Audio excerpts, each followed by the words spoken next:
Dengan tema Therapeutic Approach on Depression in Adulthood and Childhood Maltreatment akan disampaikan oleh Dr. Ivana Sayogo, spesialis kedokteran jiwa konsultan, dan Dr. Yunia Setiawati, spesialis kedokteran jiwa konsultan, dan akan dimoderatori oleh Dr. Ivana Sayogo. Simposium 6 ini didukung oleh PT Lundbeck.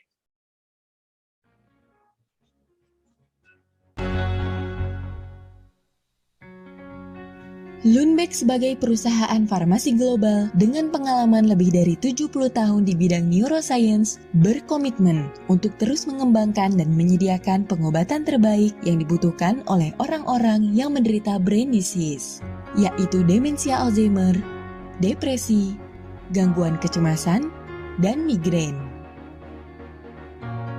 Lundbeck hadir di Indonesia dengan 3 produk, yaitu Abixa, Brintelix, dan Cipralex. Abixa diindikasikan untuk demensia Alzheimer stadium sedang sampai berat yang dapat memperbaiki domain kognitif, yaitu pada memori, orientasi, praksis, dan kemampuan berbahasa. Perbaikan domain fungsional dalam melakukan aktivitas sehari-hari secara mendasar ataupun yang menggunakan instrumen, dan perbaikan domain gangguan perilaku, yaitu berkurangnya perilaku agitasi, delusi, dan sikap mudah marah pada orang dengan demensia Alzheimer. Brintelix merupakan antidepresan terbaru dengan mekanisme kerja multimodal yang memperbaiki mood dengan additional benefit, perbaikan fungsi kognitif, dan profil keamanan yang baik. Brintelix diindikasikan untuk gangguan depresi mayor pada usia dewasa, yang dapat mengembalikan fungsi aktivitas sehari-hari pada orang dengan depresi, yaitu dalam melakukan pekerjaan, aktivitas sosial, dan kehidupan berkeluarga. Serta Cipralex yang telah dipercaya lebih dari 20 tahun dan telah terbukti efektif dalam pengobatan depresi dan ansietas dengan mekanisme kerja serotonin dual action, memberikan penghambatan reuptake serotonin lebih kuat dan tahan lama sehingga memiliki efikasi dan tolerabilitas yang lebih baik. Cipralex diindikasikan untuk gangguan depresi mayor dan gangguan ansietas pada usia dewasa yang meliputi gangguan kecemasan menyeluruh, gangguan kecemasan sosial, gangguan panik, dan gangguan obsesif kompulsif. Di Lundbeck, setiap hari kami berusaha untuk lebih memahami brain health dengan mengembangkan terapi terbaik dan membuat perbedaan bagi orang yang hidup dengan brain disease sehingga setiap orang bisa menjadi yang terbaik. Informasi lebih lanjut tentang produk Lundbeck dapat menghubungi perwakilan Lundbeck.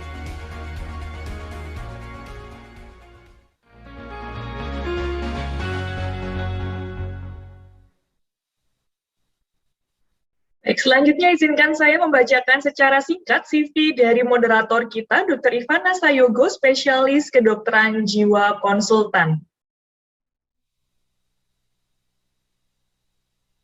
Beliau menyelesaikan pendidikan SP2 dari program studi subspesialis psikiatri anak dan remaja FK UNER, dan saat ini menjadi staf medis RSJ Menur Surabaya serta staf medis Klinik Dharma Husada. Kepada Dr. Ivana Sayogo, mohon maaf dokter, kami persilakan untuk bisa memimpin jalannya simposium 6. Ya, terima kasih Dr. Novel. Selamat pagi rekan sejawat sekalian, para profesor, senior, dan semua yang ada di dalam webinar pagi ini.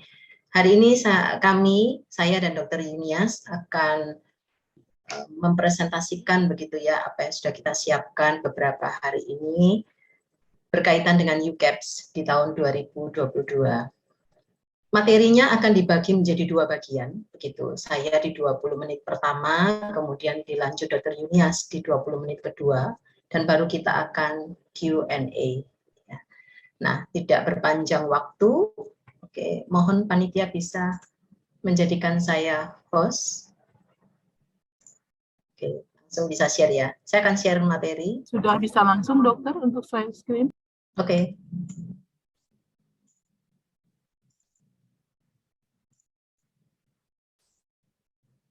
Apakah sudah terlihat?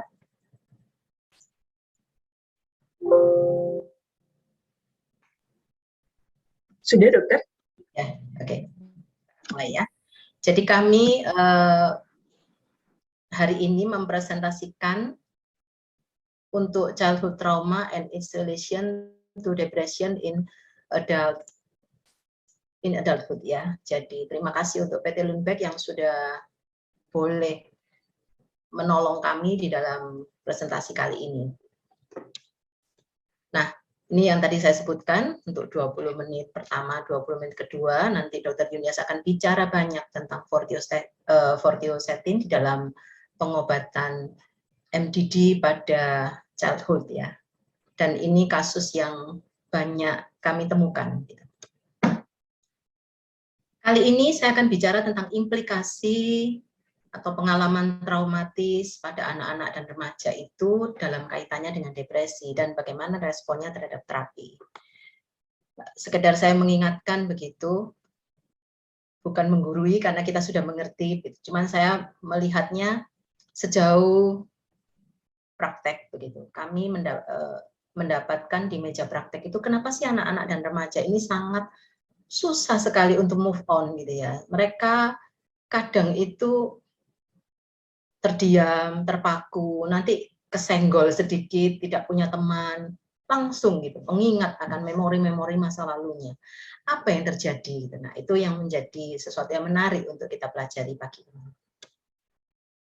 Kita tahu 2020 ini menjadi tahun yang sulit, tahun yang memporak-porandakan semuanya, ya. Dan kita sudah menikmati pembicara dari awal kemarin sampai hari ini, gitu.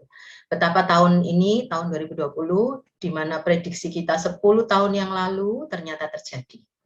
Jadi WHO yang memprediksi bahwa depresi menjadi bagian nomor 2, angka disabilitas nomor 2, itu sungguhan terjadi, ya. Dan kita melaluinya. Nah, tidak menutup kemungkinan hal ini juga berkaitan dengan stressful life events yang terjadi di masa-masa lalu, tertrigger oleh kondisi pandemi. Jadi termasuk pelecehan fisik, seksual, emosional, pengabaian fisik, emosional, dan ini meningkatkan sensitivitas terhadap stres. Nah, yang merupakan salah satu jalur di mana trauma masa kanak ini sangat beresiko sekali meningkatkan depresi dan kecemasan. Di dalam penelitian yang ada, rata-rata tingkat paparan trauma di seluruh dunia itu bisa mencapai 69,7%. Ya, ini beberapa literatur yang saya baca. Nah, bicara tentang hal tersebut, maka kita perlu tahu definisi trauma. Saya mengambil dari DSM-5 begitu, bahwa trauma didefinisikan sebagai paparan aktual atau terancam kematian, cedera serius, atau pelecehan seksual di mana ketakutan yang intens, horor, menakutkan gitu ya, atau ketidakberdayaan itu mendominasi, itu trauma. Bisa terjadi melalui satu peristiwa tunggal atau beberapa peristiwa traumatis dan berulang. Ada beberapa peneliti itu membagi antara trauma tipe 1, tipe 2 ada.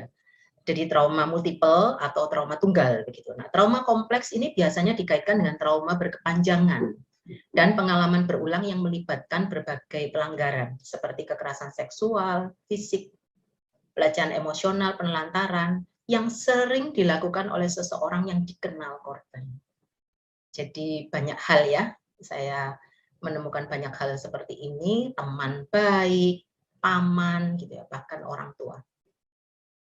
Berbeda dengan peristiwa traumatis tunggal, pengkhianatan kepercayaan yang berulang, di mana ditopengi begitu, ditutup dengan penyalahgunaan menyamar sebagai perlindungan, kasih sayang. Nah, ini menimbulkan berbagai gejala. Ya. Bisa disosiasi, perubahan dalam rasa diri, ketakutan akan keintiman dalam hubungan yang ke depannya. Nah, trauma pada masa kanak ini, menurut Bapak yang dikenal sebagai pendiri konsep early experience, yaitu Bapak Seymour Levin, di tahun 50-an dan 60-an beliau mendokumentasikan bahwa efek dari early experience ini sudah bisa berpengaruh terhadap sistem endokrin kita, terhadap sistem kekebalan dan susunan saraf pusat. Sehingga memang perlu penanganan dini karena dia akan memberikan hasil lebih baik untuk meningkatkan daya tahan terhadap stres, resiliensi seorang anak. Karena dia akan membentuk sistem perilaku dan fisiologi yang relevan dengan stres. Trauma masa kanak kita tahu pasti akan berhubungan dengan kesehatan, baik fisik maupun mental. Kita sudah tahu kalau secara fisik, trauma yang berkepanjangan akan membuat hormon stres kita itu berlimpah, yang seharusnya pada batas yang normal, tetapi ini sudah berlebih, dan dia mengakibatkan justru penyakit-penyakit yang tidak ingin kita dapatkan, gitu ya. Di antaranya kardiovaskuler, autoimun, gastrointestinal, obesitas, dan DM tipe 2, serta yang lainnya. Begitu juga bila dia berdampak pada mental kita. Kita sudah tahu akan menimbulkan banyak-banyak gangguan mental. Ya. Nah, trauma masa kanak sendiri itu merupakan faktor resiko potensial untuk berkembangnya MDD. Namun gejala depresi yang mana yang dipengaruhi itu yang kita belum tahu. Dan ini masih terus di dalam penelitian yang ada. Ya. Mekanisme yang terlibat juga belum bisa dipahami. Kalau baca bukunya Bapak Stahl, itu luar biasa ya berkembangnya neuroendokrin, gitu ya, bagaimana terjadinya, terus dikembangkan, bahkan ada obat-obat baru di masa yang akan mendatang. Dan penelitian yang dilakukan oleh Tanskanen di tahun 2004, beliau sudah mengatakan trauma masa kanak ini diprediksi akan menambah kegagalan untuk pulih dari depresi berat setelah mengikutinya penelitian kohort ini selama 12 bulan. Jadi dia harus diperbaiki begitu ya. Kalau ada depresi, ada trauma masa kanak, maka trauma masa kanaknya harus diberesi. Nah, secara khusus memang perpisahan dan kematian ibu di awal kehidupan itu dikaitkan dengan anhedonia yang lebih parah. Gejala-gejala anhedonia pada depresi akan jauh lebih parah. Nah, studi-studi ini menunjukkan ketika mempertimbangkan dimensi gejala, terutama pengalaman trauma masa kanak, mungkin memiliki efek pada aspek anhedonia dari MDD. Nggak bisa senang, gitu ya. Jadi anak-anak ini yang mengatakan, aku kok hampa, gitu ya. Aku kok merasa teman bisa enak, tapi kenapa saya tidak? Nah, itu terjadi. Prof dan teman sejawat sekalian, saya berusaha merangkai begitu ya, menjelaskan hal ini, menolong saya juga mengerti gitu, kenapa anak-anak ini susah move on. Gitu. Kita tahu bahwa stres itu baik. Stres itu baik. Stres itu diciptakan Tuhan untuk membuat kita resiliensi, ya, membuat kita tahan terhadap masalah, karena kita nggak mungkin lepas ya atau steril terhadap masalah. Maka stres ini ada yang membagi menjadi good stress, bearable stress, yaitu stres yang tertahan tetapi akan membaik dengan intervensi, dan ada yang toxic stress. Nah, toxic stress ini yang kita kenal sebagai stres atau trauma yang berkepanjangan.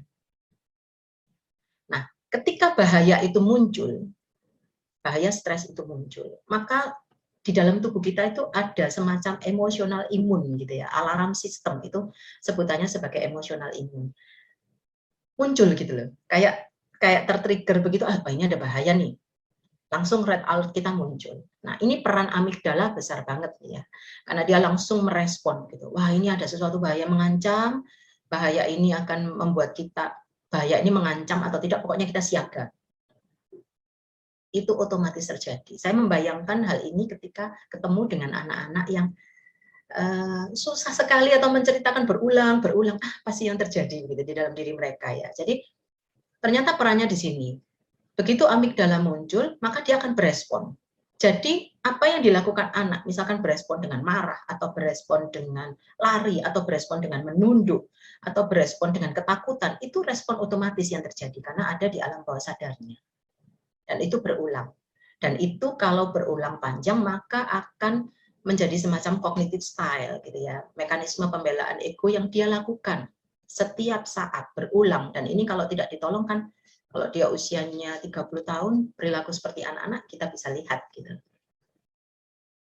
Ketika respon itu terjadi, hipokampus ini belum siap gitu. Dia termasuk yang masih menyaring. Ini ditanggapi enggak? Ya memang bahaya, tapi ditanggapi enggak.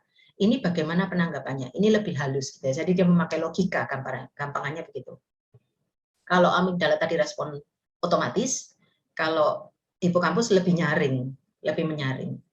Sehingga yang terjadi adalah dia bisa fight respon yang terjadi. Dia bisa fight, melawan, bisa flight, menghindar, atau bisa freeze, membeku. Membeku bukan berarti tidak sanggup menghadapinya, tetapi kadang memikirkan dulu. Tetapi kadang memang tidak sanggup gitu, karena yang dominan adalah orang tuanya. Ya, yang melakukan kekerasan atau hal yang lain ini adalah orang yang terdekat, sehingga seorang anak tidak sanggup untuk menghadapinya. Dia cenderung tunduk. Sehingga kalau kita ke depan melihat anak ini seperti apa dari dulu, pendiam, tertutup, begitu ya. Nah, itu terjadi. Kok satu saat bisa marah luar biasa. Stres yang berkepanjangan ini kita tahu di gambar sebelah ini akan mempengaruhi seluruh mekanisme biologi di dalam tubuh kita.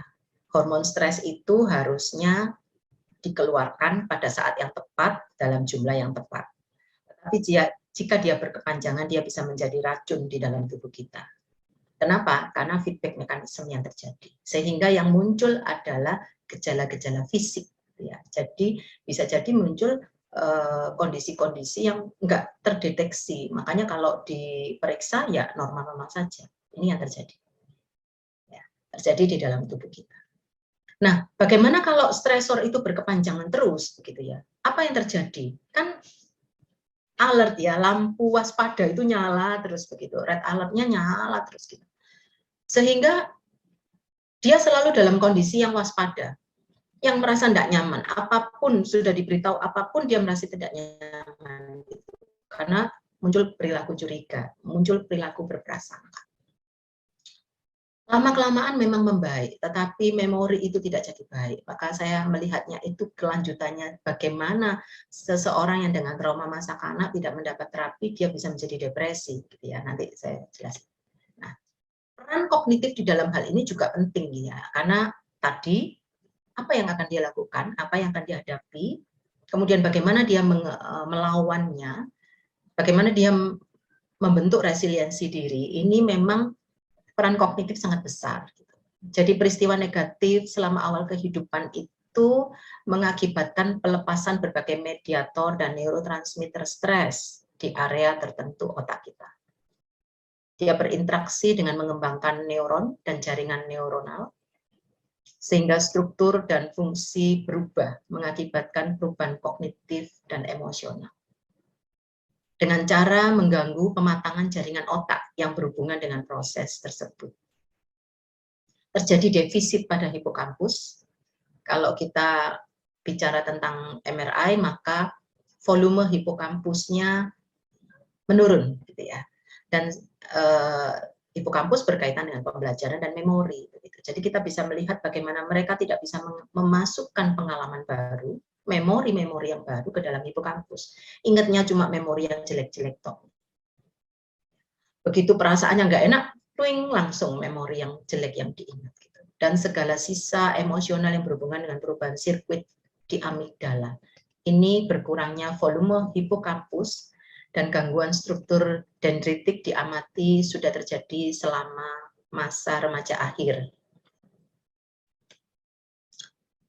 Pak Stahl sekali lagi, beliau sangat luar biasa ya, memikirkan hal ini. Jadi terjadi, memang saya berpikir hipokampus volumenya menurun itu seperti apa sih, apa yang menyebabkan? Ternyata berkaitan dengan dendritik ini ya, loss of dendritic spine in depression gitu. Ini ada di bukunya Stahl edisi kelima. Jadi memang dari yang penuh merah ini menjadi menipis. Bagaimana memori yang baru bisa masuk jika ini terjadi? Bapak Ibu bisa baca karena keterbatasan waktu. Nah, begitu juga dengan perkembangan yang ada ya, neuroprogression pada depresi yang terjadi secara multifaktorial, tidak hanya terlibatnya HPA aksis atau nanti pada depresi hiperaktivitas dari HPA ya, tapi ini seperti satu lingkaran yang terus terjadi begitu. Ada faktor neurotropik, ada epigenetik, perubahan epigenetik, belum lagi faktor genetiknya sendiri, ada proses inflamasi, ya, karena memang kan kaitan dengan ini ada di dalam proses inflamasi, dan ada oksidatif stres. Nah ini menyebabkan kerusakan, gitu. Kerusakan pada sinap dan neuron, sehingga bisa image gitu ya, di make sense begitu, bahwa kalau terjadi kerusakan pada sinap dan neuron, maka struktur dari brain kita pasti abnormal dan akan mempengaruhi kognitif kita. Nanti Dr. Yunis akan bicara banyak tentang pengobatan dari sisi hal ini.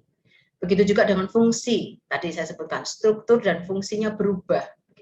Jadi kerentanan terhadap relapse, kok nggak sembuh-sembuh ya dengan obat-obat ini, apakah kita hanya murni mau pengobatan saja. Nah, ini yang terjadi di dalam otak seseorang dengan depresi.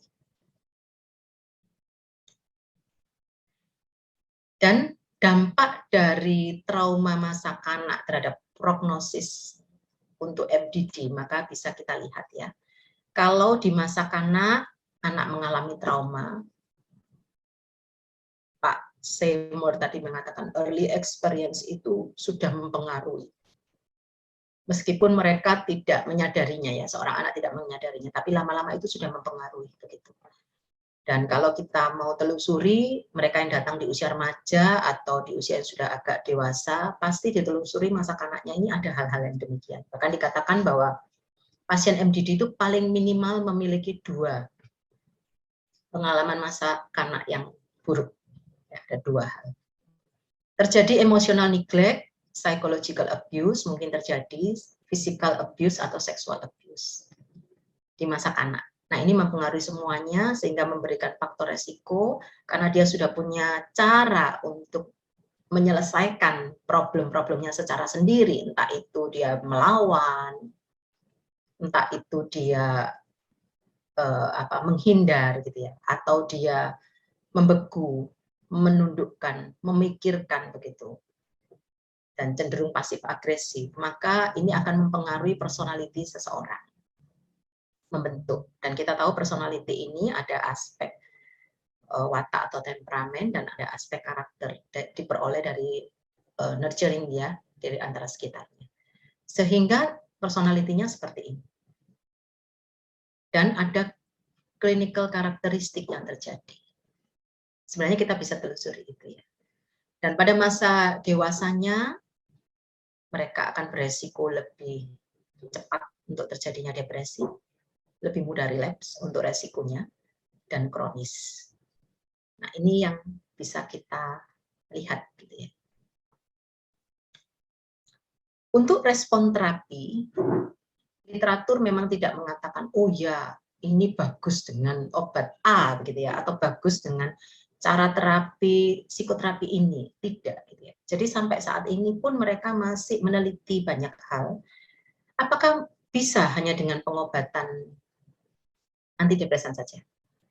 Nampaknya karena sifat MDD ini yang heterogen dan penyebabnya serta mekanisme patofisiologi multifaktorial yang terlibat, maka membuat pengobatan ini semakin menantang. Nah, salah satunya PT Lundbeck mengeluarkan begitu ya obat-obat yang baik. Kenapa seperti ini? Karena nampaknya tidak bisa mereka dengan trauma masa kanak akan selesai hanya dengan diberi obat. Semua literatur tidak ada yang mengatakan demikian. Oh, bisa ini dengan ini. Tidak hanya satu, tetapi memang harus ada modalitas terapi. Dan salah satunya adalah dengan psikoterapi. Jadi beresin dulu trauma-traumanya, baru kita bisa menambah dengan pengobatan. Itu pun susah ya, itu pun susah. Tetapi bukan berarti tidak bisa. Ada beberapa yang berhasil juga dengan hal ini. Nah, respon terapi ini mungkin jadi slide terakhir sebelum simpulan gitu ya. Jadi paparan kita tahu bahwa stres ini, paparan dini terhadap stres kehidupan ini dikaitkan dengan terjadinya peradangan atau inflamasi dari kelainan aksis HPA. Ya. Dan sebagian besar pasien depresi itu menunjukkan hiperaktivitas dari aksis HPA, sehingga dia meningkatkan sekresi hormon stres kortisol serta peningkatan kadar biomarker inflamasinya. Perubahan neuroendokrin dan neuroimun merupakan akibat sekunder pengalaman traumatis masa kanak, secara signifikan meningkatkan kerentanan terhadap reaktivitas stres seumur hidup dan resiko selanjutnya untuk onset episode depresinya.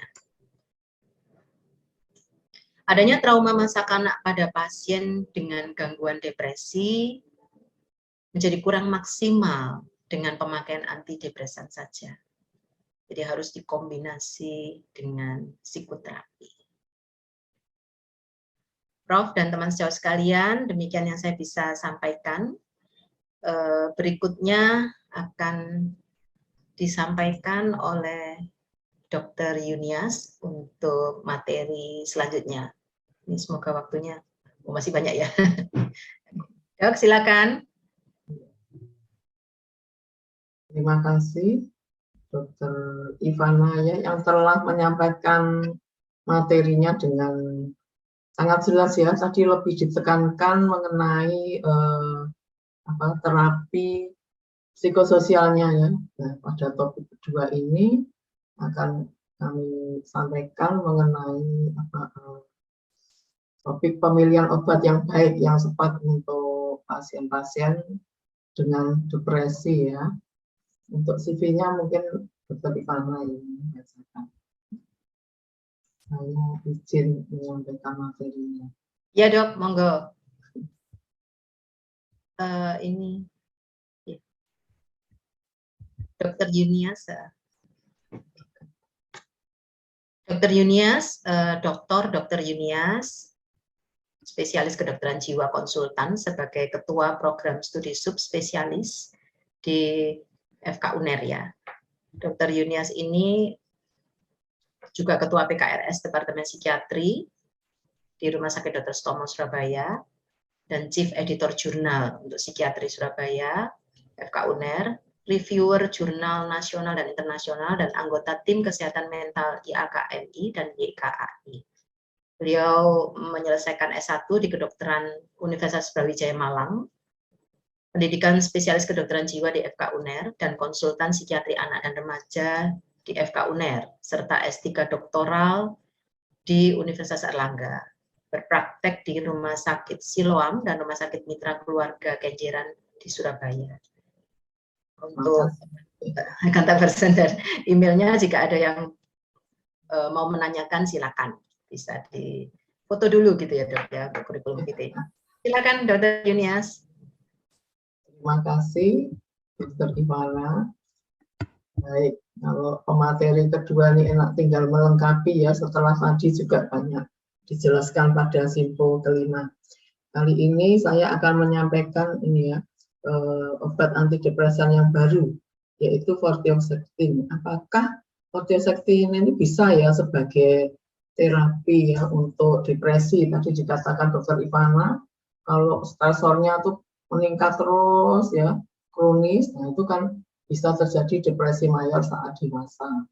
Atau orang-orang dengan trauma, karena saat ini pandemi COVID. Jadi mungkin ini bisa menjadi pilihan terapi.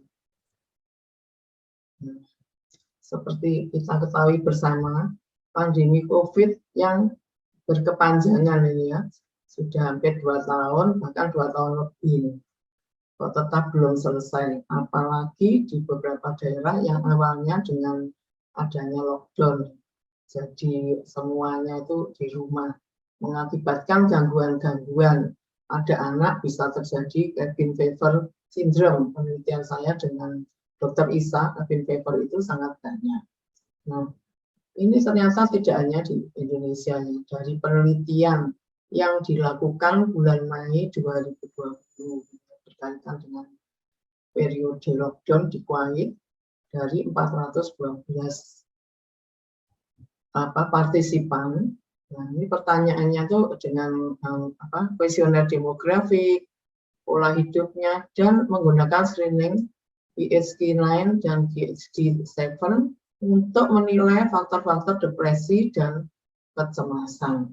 Nah, hasil yang menarik adalah walaupun mayoritas responden itu tidak mengalami gangguan mental, tetapi 32% itu keluarganya menderita ini ya, gangguan virus, terinfeksi virus COVID-19.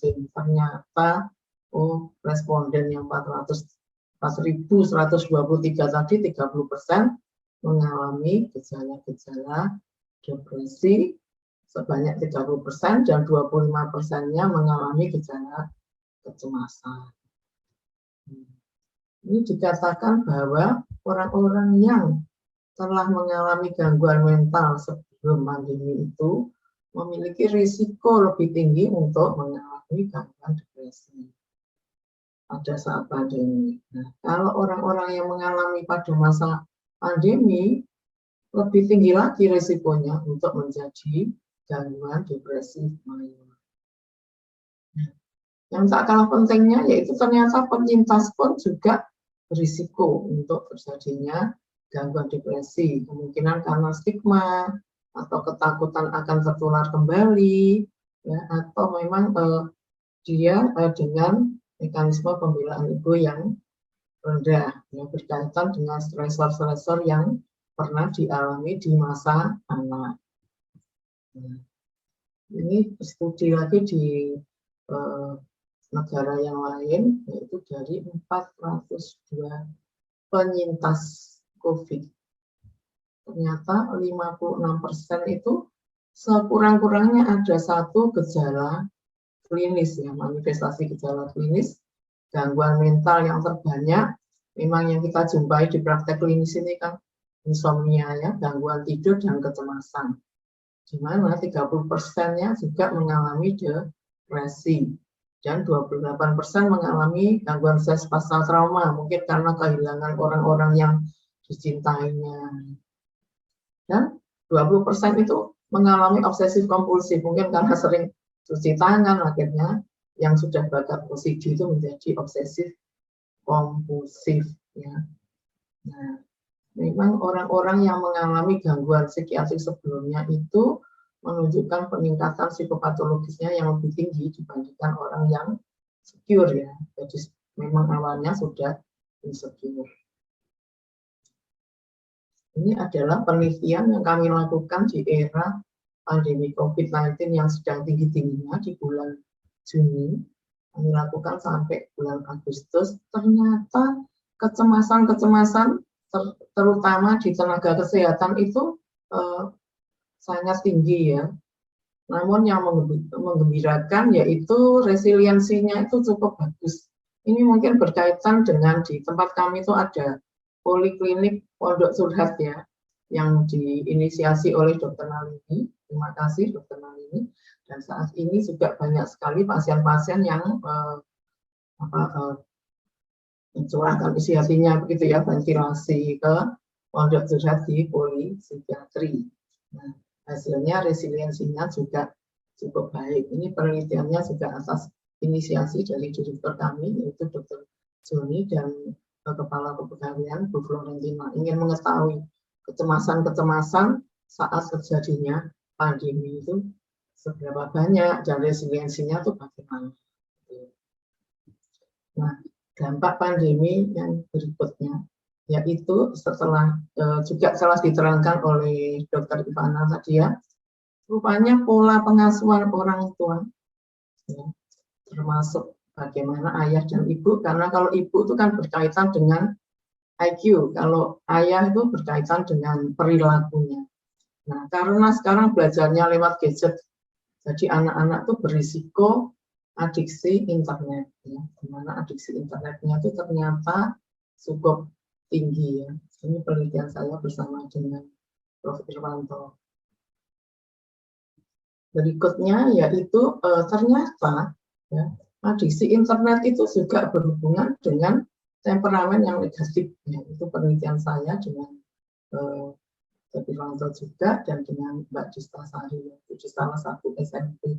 Ternyata temperamennya itu banyak yang negatif. Nah, ini semuanya yang perlu perhatian khusus karena ini juga erat hubungannya dengan depresi.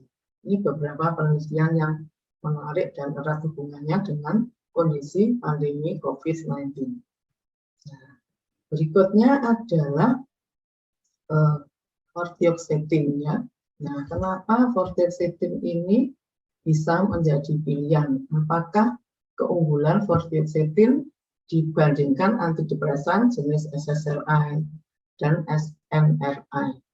Nah, kalau antidepresan jenis SSRI terutama bekerja di serotonin.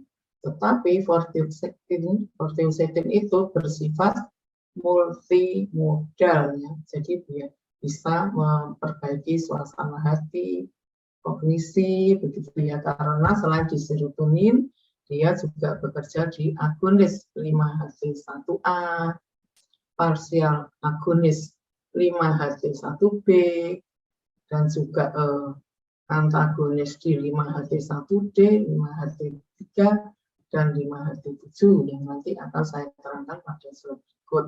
Sedangkan SNRI bekerjanya di serotonin dan norepinefrin. Nah, sehingga dengan terapi multimodal ini diharapkan memberikan hasil yang lebih baik. Nah, bagaimana vortioxetine itu bersifat multimodal?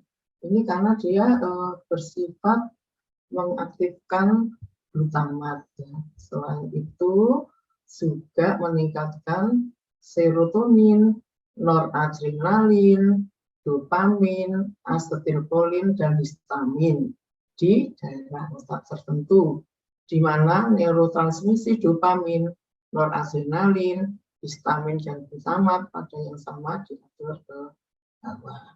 Jadi fungsinya itu sangat banyak. Nah, di sini bagaimana hubungan reseptor serotonin ini memodulasi antidepresan, ya, dimana kok bisa memperbaiki fungsi prokognitif. Nah, di 5-HT1A bersifat sebagai agonis rilis 5-hidroksitriptamin yang meningkatkan agonis rilis 5-hidroksitriptamin. Jadi bisa berfungsi sebagai antidepresan, memperbaiki fungsi kognitif, dan sebagai ansiolítik. Keuntungan yang didapat yaitu libido menjadi lebih baik dan kewaspadaannya lebih baik. Di 5-HT1B yang bersifat meningkatkan parsial agonis level 5-hidroksitriptamin ekstraseluler, sehingga bisa memiliki keuntungan sebagai antidepresan, dan bagi para remaja itu sangat baik karena bisa menurunkan obesitas, gitu ya. Sedang efeknya di 5-HT2 dan 5-HT2C bersifat antagonis. Dapat ini ya memperbaiki pola tidur dan juga bagus untuk mengontrol berat badan. Dan di 5-HT3 dan 5-HT7 juga bersifat antagonis. Ya. Ini keuntungannya bisa memperbaiki fungsi atensi pada anak-anak yang gangguan belajar, fungsi eksekutif, gangguan memori, gitu ya, dan juga meningkatkan fungsi eksekutif. Di sini juga bisa efek mual, misalnya antidepresan itu SSRI itu keluarnya mual ini keluarnya lebih rendah, ya, dan juga kenaikan indeks glikemiknya juga lebih rendah. Dan kegembiranya karena terbanyak tadi gangguan tidur, di sini bisa menormalisasi irama sikardia, sehingga fungsi tidurnya itu bisa diperbaiki. Kalau kapasitas tidurnya baik, tentu saja moodnya akan baik, ya, sehingga tidak nyolot, tidak marah-marah, dan lingkungan itu akan menjadi baik. Well-being keluarga juga akan meningkat. Dr. Yunias, mohon maaf, waktunya kurang 3 menit ya, Dok. Iya, belum kok, cepat sekali. Terima kasih. Dokter Ivana yang lama tadi. Bentar.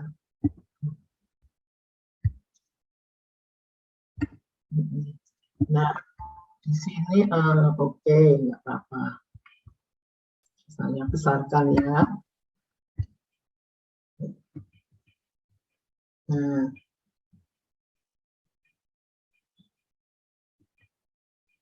di sini ternyata vortioxetine itu dengan dosis 20 mg per hari bisa memperbaiki beberapa gangguan. Misalnya di sini depresi mayor.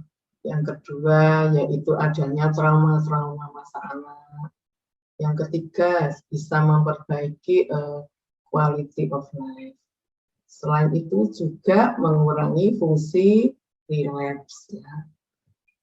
Nah, Di sini juga menyatakan bahwa gejala-gejala depresi seperti anhedonia ya, kita ketahui bersama kalau anhedonia itu menyebabkan social withdrawal ya, jadi gangguan fungsi sosialnya terganggu, ya reaktivitas dari mood, gitu. Sehingga itu berkaitan juga kan, anhedonia ini juga berkaitan dengan trauma-trauma masa anak.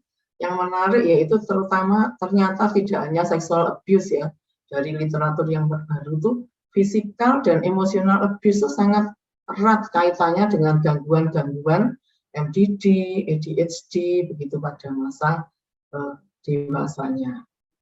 Nah, memang vortioxetine ini terbukti lebih baik dibandingkan dengan antidepresan yang lain karena efeknya multimodal tadi. Nah, dikatakan dia juga dapat memperbaiki gangguan tidur dan gangguan kelemahan. Nah, ini bisa menjadikan alternatif terapi ya bagi pasien-pasien yang resisten terhadap antidepresan yang lain. Nah, ini ya, karena tadi yang pertama sangat panjang, jadi mungkin saya bagian 10 menit. Jadi vortioxetine ini sangat bagus untuk memperbaiki pola tidur. Ya, di sini fungsinya perlu dipertimbangkan sehingga nanti hasilnya juga akan lebih baik. Nah, ini saya lewatin saja ya. Nah, di sini ternyata vortioxetine itu memiliki beberapa keunggulan, yaitu meningkatkan learning dan proses memori, meningkatkan atensi dan konsentrasi, dan juga meningkatkan fungsi kognitif dengan berjalannya yang lebih cepat, gitu ya. Nah, ini ada beberapa keuntungan dari vortioxetine, yaitu efek samping mual itu juga berkurang, ya, juga memberikan efek yang bagus begitu ya, dan efeknya lebih cepat. Terus withdrawalnya juga lebih sedikit. Nah, sebagai ringkasan, memang pandemi COVID-19 yang berkepanjangan itu dapat mengganggu selain fisik dan juga gangguan mental. Di sini tata laksana depresi memang bersifat multimodal ya, tidak hanya obat saja, tetapi vortioxetine dapat menjadikan pilihan antidepresan karena efek yang banyak tadi. Sekian penyajian dari saya, semoga bermanfaat. Mohon maaf karena keterbatasan waktu, kami tidak bisa menyampaikan secara lebih detail. Terima kasih.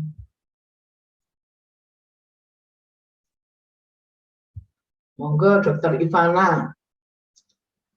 Katanya kurang 3 menit, aku sudah 1 menit loh. Monggo. Ya, terima kasih Dok untuk kesempatannya, untuk sharingnya. Memang waktunya keterbatasan waktu ya Dok. Jadi ya kita belajar untuk tepat waktu begitu. Ya, ini kita lanjutkan aja Dok ke Q&A. Di jam saya nanti akan selesai di 10:10. Kita masih punya 8 menit. Karena tadi saya sudah konfirmasi ke panitia begitu. Nah, ini ada beberapa pertanyaan yang akan saya ringkas begitu ya Dok, secara khusus untuk Dr. Yunias. Dalam pertanyaan ini dikatakan bahwa ada yang bertanya dari Melina Gunawan di Kendari, dan juga Putu Ayu Saraswati, dan ya, ini saya gabung dulu ya Dok, 2 ini ya. Dr. Yunias, selamat pagi. Ini menanyakan tentang pola asuh yang tidak sama, pola asuh yang inkonsisten di dalam sebuah keluarga. Apakah pola asuh yang keras atau tidak konsisten ini juga akan menyebabkan anak bingung dan mungkin bisa menjadi salah satu faktor resiko terjadi depresi di kemudian hari? Mohon penjelasannya. Ini saya kaitkan dengan bagaimana jika orang tua mengasuh anaknya, misalkan di public place begitu, anaknya marah minta sesuatu, tetapi dimarahi lagi gitu, diatur, maksudnya harapannya diasuh begitu dengan marah-marah, dan kemudian menyajikan gawai, memberikan gadget gitu supaya anaknya enggak marah-marah, enggak minta-minta, maka didudukkanlah, diberikan gadget. Nah, apakah ini akan berpengaruh terhadap perkembangan brain anak dan rentan jatuh ke dalam tahap adiksi atau kesulitan belajar nantinya? Kapan sebaiknya kita mulai berpikir memberikan terapi inisiasi obat pada anak tersebut? 2 pertanyaan ini dulu ya, Dok. Iya. Nah, pertanyaan pertama dan kedua itu mestinya lebih tepatnya ke Dr. Ivana ya. Tadi kan menyampaikan biopsikososial, saya menyampaikan mengenai materinya. Gak apa-apa, nanti kita saling ini ya, saling melengkapi ya. Ya, Dok, baik. Nah, jadi mengenai tadi pola asuh ya, pola asuh yang inkonsisten itu tentu saja menimbulkan anak itu menjadi bingung ya. Dan pola asuh yang neglected itu sebetulnya hampir mirip dengan ini ya, abuse emosional atau bahkan fisikal. Nah, kondisi stresor yang kronis tentu saja akan memengaruhi HPA akses, di mana nanti kortisolnya akan tinggi, anak itu rentan jatuh ke dalam kondisi depresi, kecemasan, atau gangguan emosional lainnya. Nah, kalau yang kedua mengenai anak yang sering diberikan tadi ya, dituruti kemauannya, kan reward sistemnya jadi terganggu begitu ya, sehingga anak itu tidak bisa menunda keinginannya, nanti besarnya itu bisa menjadi mungkin gangguan kepribadian ya, histrionik atau antisosial begitu ya. Nah, sebelum menjawab pertanyaan ketiga, monggo Dr. Ivana melengkapi. Ya, saya cuma menambahkan aja, kita mesti perlu tahu untuk pertanyaan pertama ini, memang pola asuh inkonsisten ini kan akan ditangkap anak. Children do, children see. Ya, jadi sorry, kembali, children see, children do. Jadi dia melihat dan dia melakukan. Maka siapa yang menguntungkan bagi si anak? Pasti akan dicontoh, pasti akan ditiru.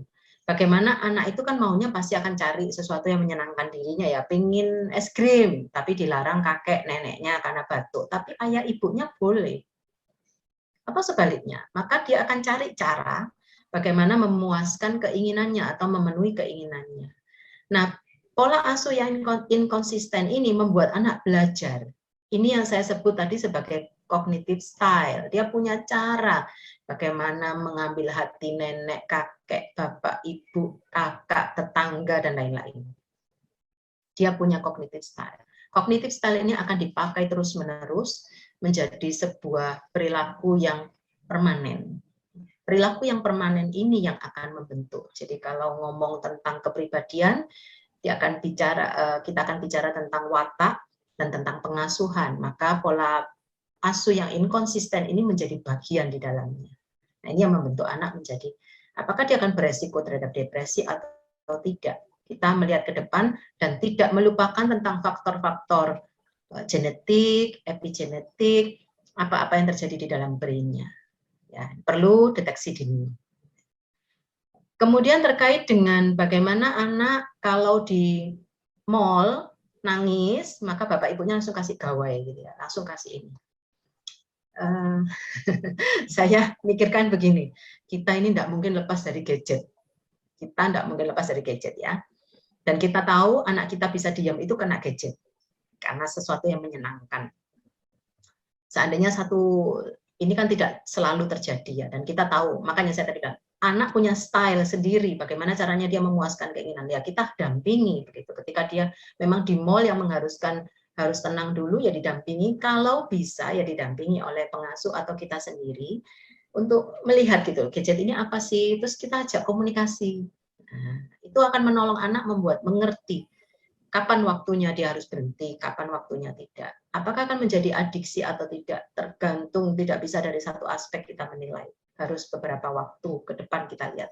Dan kapan inisiasi obat diberikan, Dokter Christina Sister dari UI sudah meneliti hal ini dan punya kuesioner diagnostik untuk adiksi internet. Bapak Ibu bisa klik di Play Store dan di situ nanti ada pertanyaan-pertanyaan yang bisa dijawab sehingga kita bisa tahu oh ini adiksi internet, maka carilah pertolongan segera. Ya, baik ke psikolog atau ke psikiater terdekat. Gitu ya, Dok, yang bisa saya tambahkan. Masih Memang ada dok. orang tua harus konsisten ya, Nah, konsisten dan tegas begitu. Untuk pertanyaan ketiga tadi, bagaimana kapan pemberian obat begitu ya? ya, ini pertanyaan ketiganya. Dokter Yunias, bagaimana pendapat dokter terkait di era milenial? Banyak sekali pasangan, sorry dok, ya itu pertanyaan kedua. Pertanyaan ketiga, apakah anak yang mendapat terapi semisal vortiosektin pada umumnya akan diberikan secara jangka panjang? Atau mungkin bisa dikurangi perlahan tergantung progres dan perkembangannya?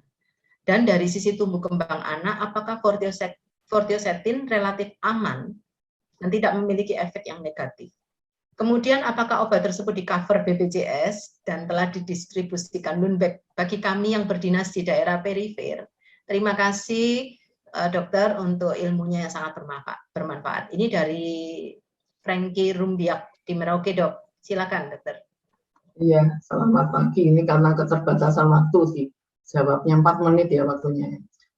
Baik, memang untuk penelitian anak-anak itu masih banyak yang available ya. Kalau untuk antidepresan.